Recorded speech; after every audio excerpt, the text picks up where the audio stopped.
আসসালামু আলাইকুম রহমতুল্লাহ। আমি আজকে কিছু মেকানিক বিষয় নিয়ে কিছু কথা বলতে চাই।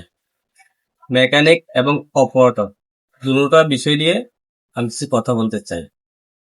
যেমন কথাটা হলো যে আমরা যে কোনো কারণবশত দেখেন এই মেশিনটা একটা অপারেটর কন্টিনিউ করতেছে, দীর্ঘ এক মাস চালাচ্ছে।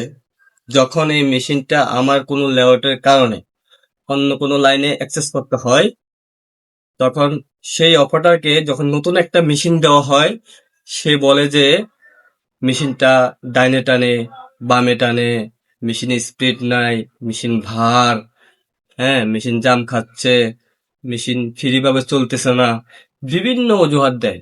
কিন্তু আসলে এখানে আমাদের কোনো হাত নেই। যখন আমি মেশিনটা ওই অপারেটরকে দেওয়া হয়, তখন আমি অবশ্যই মেশিনটা সুন্দর করে রেডি করে এবং নিজে এক পিস বডি করে বা দুই পিস বডি করে আমার থেকে যখন ভালো লাগে, তখন আমি অপারেটরকে দিই। সেই অপারেটর যদি বলে যে মেশিন ডাইনে টানে, বামে টানে, মেশিন জাম, মেশিন ভার চলে, তখন কিন্তু মনে অনেক কষ্ট লাগে। কারণ আমি দেখছি মেশিনে কোনো সমস্যা নাই, সমস্যা হলো একটাই, তার মেশিনটা অ্যাক্সেস করে আমি একটা লাইনে দিছি, আমি তো এমনিই দিইনি, বা আমার ইচ্ছাকৃতভাবে দিইনি। লেআউটের ক্ষেত্রে আমাদের কিছু প্রোডাক্টিভিটির ক্ষেত্রে মেশিনটা ওই জায়গায় প্রয়োজন, এই জন্য দেওয়া হয়েছে, ওই জন্যই আমি দিছি।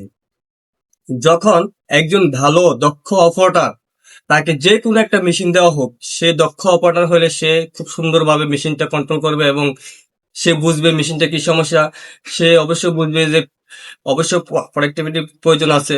সে অবশ্যই খুব ভালোভাবে মেশিনটা কন্ট্রোলিং করবে এবং কি হ্যান্ডেলিং করবে এবং খুব ভালোভাবে স্মুথলি চালিয়ে তার প্রোডাক্টিভিটি সে ফিল আপ করবে, এটাই বাস্তব।